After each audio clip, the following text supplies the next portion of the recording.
Hey guys, and welcome back to the channel. Now, as I'm sure you know, there is a new 7 Series. It's finally here after feels like years of teaser images and camouflaged cars out testing. So this is the new 2023 BMW 7 Series. And what I want to do in this video, I want to show you, make the case that this is actually more in line with the legendary E38 7 Series than we've seen in the past couple of generations. So what we're gonna do is I'm gonna show you the front, side, and rear view from going back to 1994 when the E38 was introduced, and then show you the changes over time to what we have today in the 2023 7 Series. I made a video yesterday on the Sketchfunky channel talking about this design and this spec and tech, but I just quickly want to talk about it here as well. So it has, on the interior, it has a brand new digital dashboard, which we're used to seeing these days, you know, these big screens with two different screens on it, and this has the same kind of layout with two 12.3-inch screens, one for the infotainment system and another one is for the gauge cluster. I'm not a huge fan of these implementations of the interior because I think it takes away from the craftsmanship and the design and styling for the interior. Just slapping a big screen, it's very functional, I'm sure, because it's all customizable, but having a rectangle sitting on the dash like that, like we have in a lot of cars these days, it looks too sterile for me, and it doesn't look, you know, I want my interior to be cozy and feel warm and have nice sculptures in it, and that goes for the housing of the infotainment screen and the gauge cluster as well, and not just have a big screen, but that's just my opinion. In the back seat, you can now have something called the BMW Theater Screen, and this is a 31-inch screen that folds down from the ceiling, and then you can play games and you can watch movies or do whatever you want in the back seat. Pretty cool for, I guess, long road trips. So the 7 Series, the new one, comes in three versions to begin with. You have the 6-cylinder 740i, the V8 powered 760i,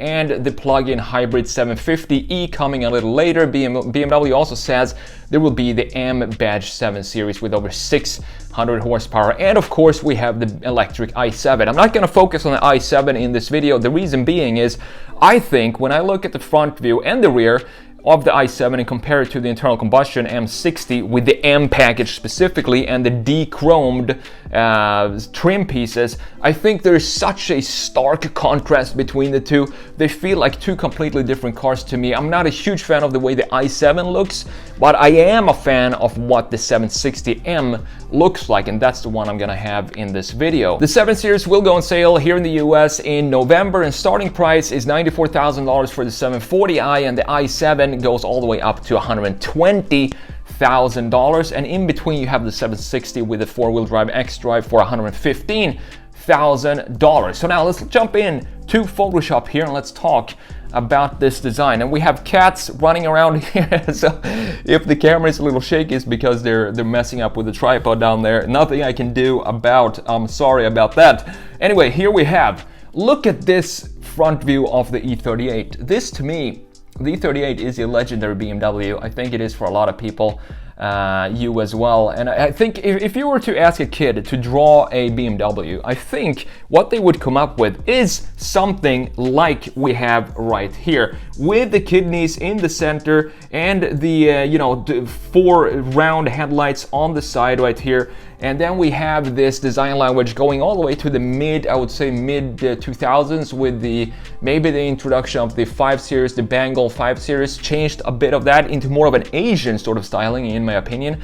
But this is super clean, timeless. It's timeless because we have so many horizontal lines going here, creating this stately presence, and the nose itself, it feels very low and very athletic, very sleek in its overall design. More on that when we look at the rear view and the side view. It reminds me of, every time I see this, if I compare it to an animal, it reminds me of the blue shark, which is long and agile, have the same kind of athletic features to it with a very thin nose. And that's what I think the BMW E38 7 Series looks like. This is going to look just as good like it did when it came out in 1994 as it will 50 years from now. It's just a beautiful design. You can see that this is actually the facelifted model, and the way you can see that is if you look at the headlights. you can see that they have these dips in them in the lower part. So we have going here, and then we have these dips in the bottom, and this is how you can tell that this is the facelifted version, the easiest way in my opinion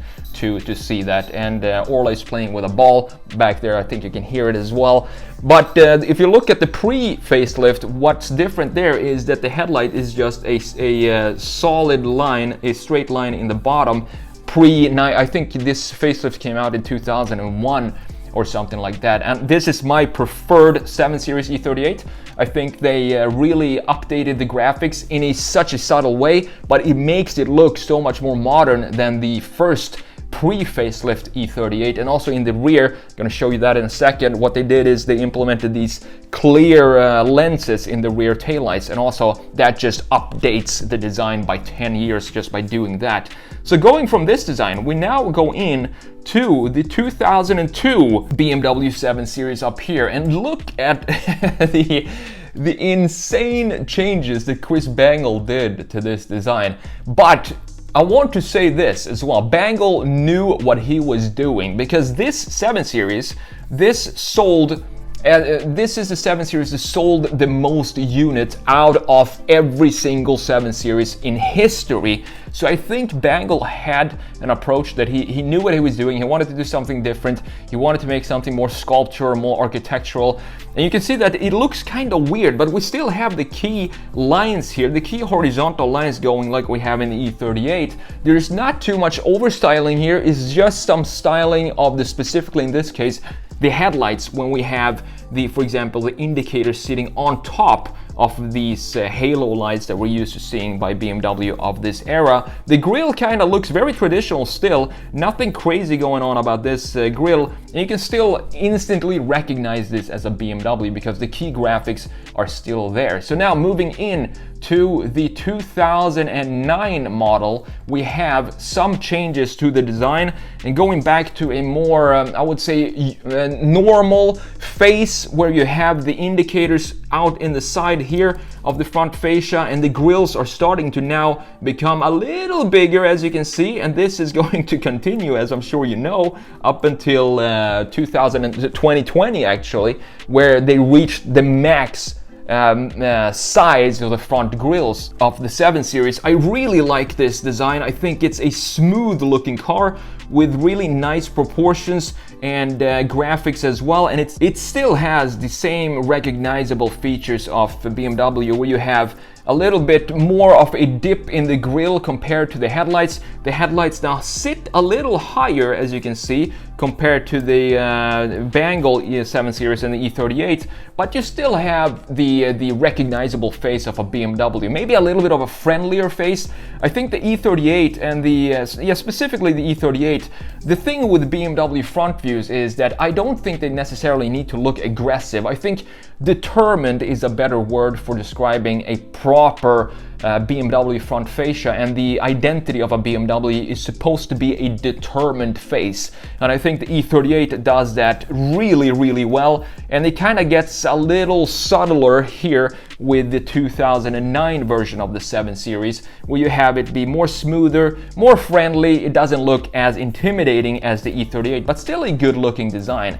Now going into the 2016 7 Series up here, it's more of an evolution of the 2009 version. We have some more styling now to the headlights. You can see that the headlights now go all the way in and crashes with the sides of the grille, which I don't mind. It looks pretty cool, but we now have more of an angle upwards of the headlights like this, instead of having them to be horizontal, which I prefer in a flagship sedan. I want to have more horizontal and vertical lines, more architectural approach to the design. Here it's starting to become a little too stylized for me. We have a bunch of lines in the hood as well, like this, and it kinda feels, maybe for a 7 Series, maybe a little too over stylized in my opinion. But now moving on to the 2020 model up here, this is where I think BMW reached a point where they just didn't care about the size of the front grille. I mean, these are massive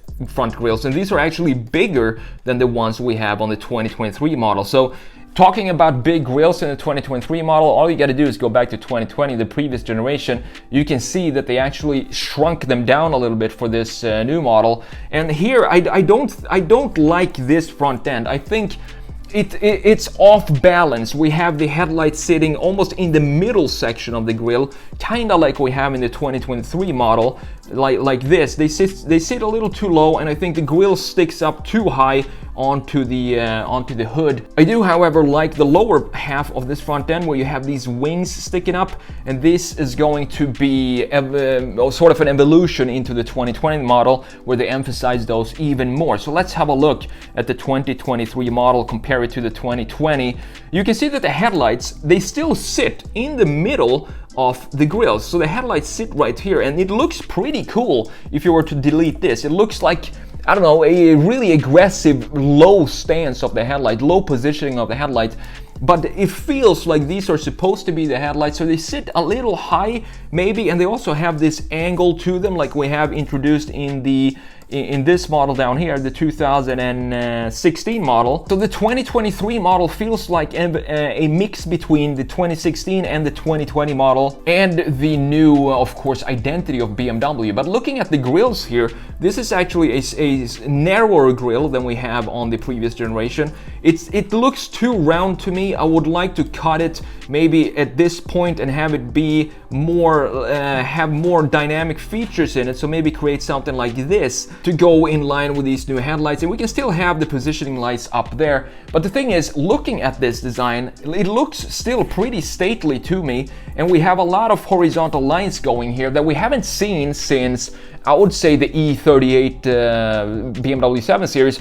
And this goes specifically not so much for the graphics, but what we're gonna do next is have a look at the side view, and that's really gonna show the dialed back design in the proportions of the 7 Series. It became a little too over stylized for in my opinion, for the 7 Series flagship, and I think they actually made a good job going back to more of a traditional, you know, stately flagship sedan proportions. So let's have a look at the side view right here, and let's start again with the E38. So very clean lines, super low in the body. This front end sits super low and really narrow, and this is what I'm talking about if you compare it to the Bangle 7 Series up there. It's so much more athletic looking with these lines that we have, and the shoulder line is sitting so low, and also the graphic down here that is black on all 2001 and forward E38s. It creates a very narrow design, athletic blue shark design in my opinion, and the height of the front end, as I said, comparing it to the Bangle, where it gets really a lot heavier in the front end. The overall proportions feels like this could weigh maybe double the weight of the E38. But looking at the side view, it's still a pretty clean design right here.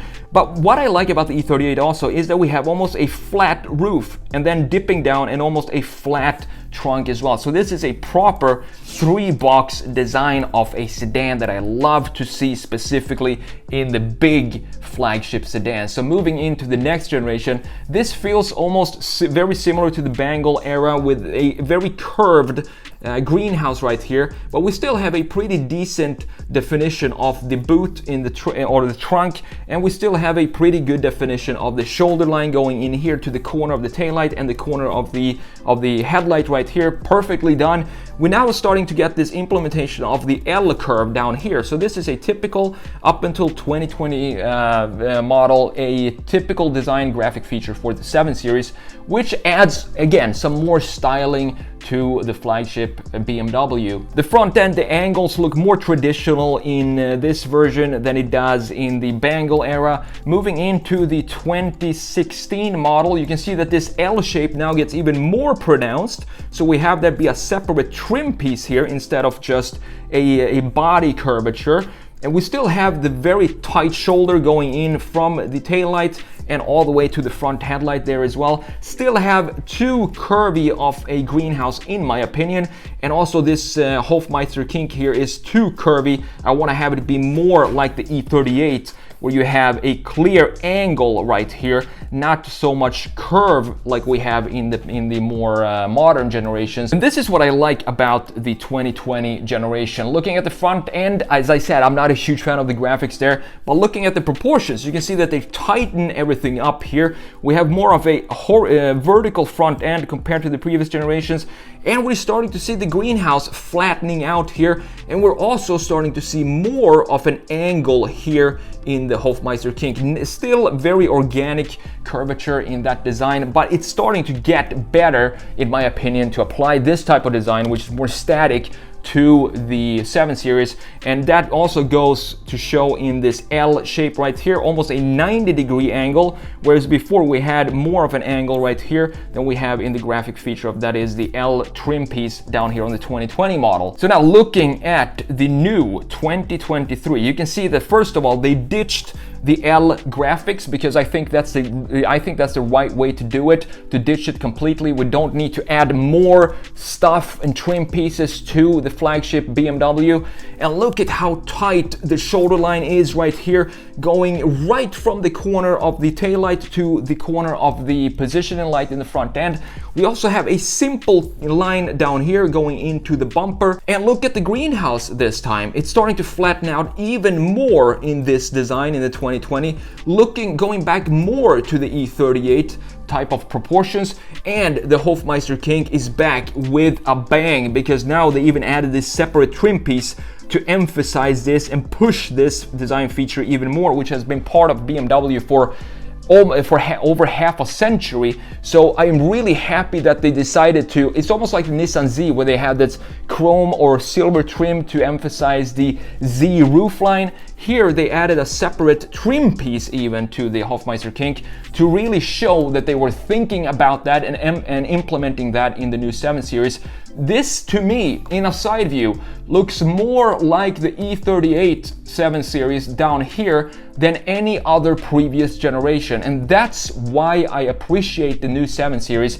Forget about the front-end graphics, just look at the proportions. You can see that it's starting to get more restraint in its styling and more in line with what a 7 Series is supposed to be, in my opinion. And that's also why I like the blacked out trim on the 7 Series, because it takes away attention from the front-end graphics and makes you focus and appreciate more on the proportions. And looking at the proportions, I think the new 7 Series really nailed it when it comes to the volumes of the car. So last but not least, let's not make this an hour-long video here.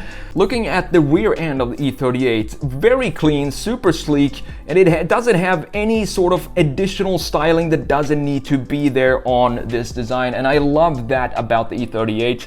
Also, this thick C-pillar right here with this typical BMW feel. If you just zoom in and if you only look at this part, you can tell that this is coming from a BMW. That's how strong their brand identity was back in the day. So moving into the Bangle era, you can see that now we have the legendary Bangle butt right here, and that is this shelf that kind of sticks up here, dips down a little bit, but you have this line cutting into the C-pillar right now and creating a very unique look for the rear end. And also the boot kind of cuts the trunk kind of cuts the taillight in a very unique way as well. This, as I said, it's sold better than any other 7 Series in history. So still, it doesn't matter if you don't like the design. Bangle still knew what he was doing, apparently, just based on the numbers and the sales numbers that this 7 Series was able to get. So moving in to I think this is a 2009 version. It got a lot more traditional in the rear end, and this looks really good. I love the taillights of this design. You could argue that this is a little too over stylized for a 7 Series. Maybe you want to cut it right here, and maybe you want to cut this little dip in the taillight down here as well, because as I said before, the bigger the sedan, the bigger the car, the less stylized it's supposed to be. The 3 Series, you can do stuff like this. You can go crazy adding lines and whatever you have, whatever you want in the body of the car. But when you're talking about a luxury sedan, a big luxury sedan, you want it to be almost anonymous and stealthy in its styling, and more like an architectural approach to the design. Continuing now into the 2016 model, this is also something that I really like. This rear end. It's very stately, elegant, beautiful. It looks maybe even a little more athletic than the previous generation, thanks to the graphic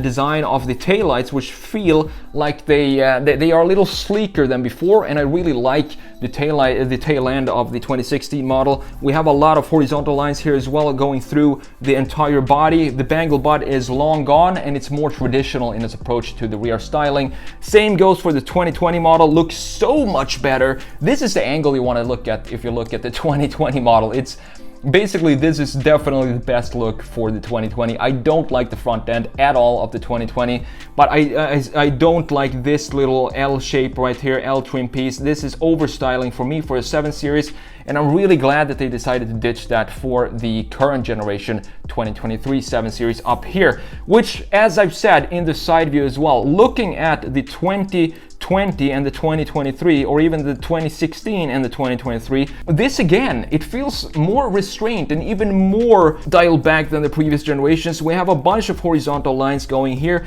creating this wide looking design. And the issue I had with the rear end of the i7, for example, is that it looks too high. It looks like the taillight sits too high in the taillight of the i7, and that is because it's lacking this big diffuser down here and this graphic feature that is the housing for the exhaust, and this diffuser sticking up and breaking up this height that we have in the rear end. The i7, it's got body colored all the way going down to this point, creating a massive rear end, specifically if you compare it to the nimble, sleek, athletic design of the E38. It's grown, it feels like maybe double the height in the rear end, so we need to have a graphic breaking that up, and they do that very well with specifically the M package on the 7 Series, which is equipped with these rear end, the diffuser, the exhaust, and those graphic housings for the exhaust. So I think this is probably, it is the best, in my opinion,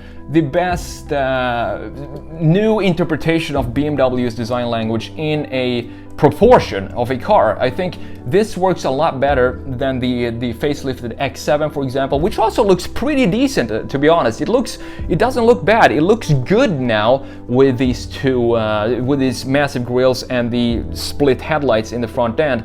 I think it suits the X7, but it suits the BMW even more with the lower front end and the overall lower body of the car. And as I said in the previous video from yesterday, the redesign of the 7 Series, I think BMW are trying to figure out how to implement this new graphic in the front end. And the thing is, I appreciate that they're trying and experimenting a lot of different things now, specifically with graphics and proportions. Just look at the iX, for example. I'm not a fan at all of the iX, but I'm really glad that the BMW decided to test and build something like that doesn't really have any connection at all to the previous design language of BMW. And then you have the XM, which is a completely 180-degree design from the iX, for example. Sharp everywhere. It's designed with a ruler. The iX feels like it was designed with very smooth clay or something. Everything is a curve on the iX, where the XM everything is a sharp corner. So they're trying a lot of different things. And the 7 Series, to me, definitely the best result so far with implementing this face that is now the new face of BMW. Is it an E38? Absolutely not. But as I said, they're trying stuff, and that's one thing I appreciate about BMW these days.